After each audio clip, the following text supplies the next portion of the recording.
YouTube! If you're wondering why my voice sounds weird again, it's because I am currently recovering from having pharyngitis for the past 2 weeks. So I have just recently gotten my voice back.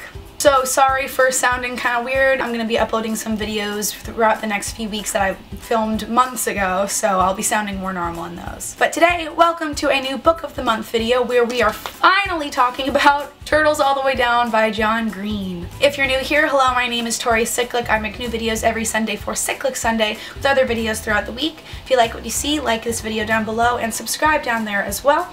You can follow me on Twitter and Instagram at tss6295 as well as see what else I'm doing in the rest of my life. Alright, let's get into this video. This is going to be a spoiler-free review of this book. In my other videos, they've been more of like autobiography type books, so I feel like I could talk a little bit more about what happens near the end of the book, but this is not. This is a YA fiction book. I don't want to ruin it for anybody who hasn't read it yet. I've had this book to read since October, since John and Hank Green came to New York City on tour for the Turtles All the Way Down tour, and I've been waiting to read this just because like I know how I get when I read John Green books. So if you didn't know or have not watched any of my other videos, I am a nerd fighter. I've been a nerd fighter since I was like 14. And John Green is a huge reason why I make YouTube videos and why I love reading and why I love a lot of things that are a big part of my cultural life. So for me, Turtles All the Way Down was something I've been waiting for years, since The Fault in Our Stars, and I was so excited when John Green announced he was writing another book, and I was so excited to get started reading it. There was also a period of time in high school where I would just reread John Green's books over and over for about a year. I definitely talk about it in a video that I made in high school. Also, I think it's very fitting that I'm wearing my Butler University shirt today. My sister went to Butler University, and at my sister's graduation, John Green was the commencement speaker, and I made a video about that as well when I was in high school, and it was so cool getting to be in the same room as him.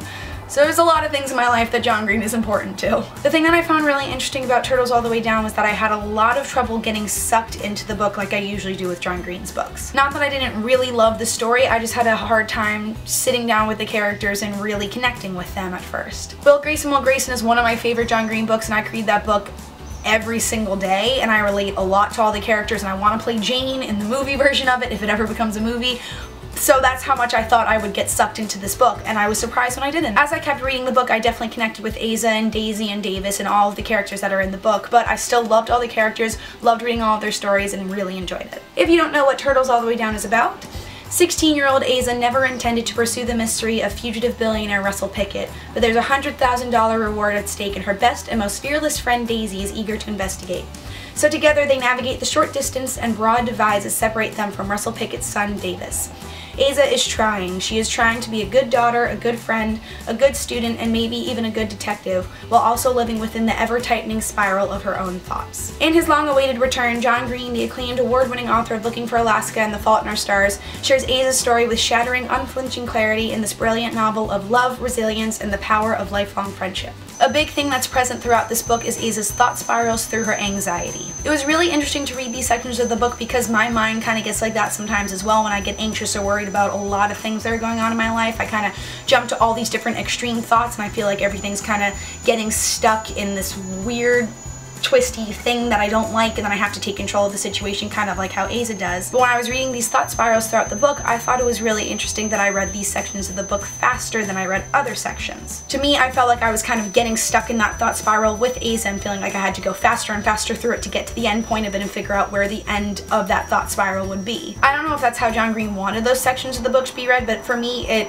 helped me, I don't know, kind of feel more connected to Asa in that way, because I felt like I was getting stuck in those thought spirals with her, and I was understanding her perspective more on what those thought spirals are. There was one thought spiral in particular on pages 152 through 153 that I thought was the most interesting, because you watch Asa devolve from this joyous moment that she's having and watch it kind of fall apart, the dissension from this joy that she's having into like the fear and the anxiety that she has all the time. And that one in particular, I was like, oh my god, this makes me feel like really anxious, because I'm feeling the fear and the worry that she's getting. A big message that comes throughout the book is finding the hopeful illness through mental illness. John Green even says it in the last sentence of the acknowledgement in the book. That last sentence of the acknowledgement is, "There is hope even when your brain tells you there isn't." I liked reading that throughout the book because it shows that mental illness is something that you have to work through and deal with, but there is hope at the end of the tunnel, even though you can feel like there isn't. Just in the general sense of the writing of the book, John Green is my favorite author, and he just has such an amazing way with language that I just absolutely love, and it's still in this book, it's in all of his books. John Green knows how to craft the perfect metaphors. Like, it's unbelievable how amazing he is at this. I'm gonna read this one because it doesn't really do any spoilery type things from the book. It's on page 151, which was one of my favorite metaphors throughout the book.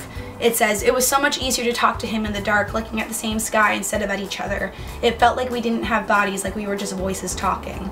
Like that is just such a perfect, gorgeous sentence that I just read it and I like put the book down for a second. I went, holy crap, John Green, like you just know how to write these perfect, gorgeous, amazing imagery type things. This particular quote reminded me of the drizzle hurricane metaphor that's from Looking for Alaska. "So I walked back to my room and collapsed on the bottom bunk, thinking that if people were rain, I was drizzle and she was a hurricane." And when I read that section from Turtles All the Way Down, it immediately made me think of the drizzle hurricane metaphor, which I was so happy about because I was like, it's kind of a callback to his other books, but it also just shows that he has a very consistent writing style that you can see throughout all of his books. On pages 186 through 188 of the book as well, there's a couple sections that I'm not going to read because there's a little spoilery, but there's so much gorgeous language that's written here that it reminds me a lot of why I love John Green's characters, because he writes them in a way that makes them seem older than they are. I really love that all of John Green's characters have this heightened kind of language that they speak. It's like they live in their own kind of universe of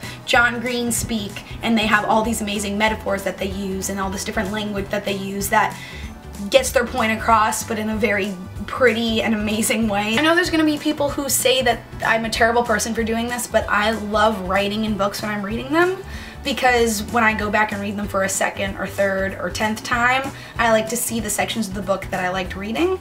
I used to fold down the pages. I don't do that anymore, but I like circle things and box things off and underline sections and lines of books that I really liked.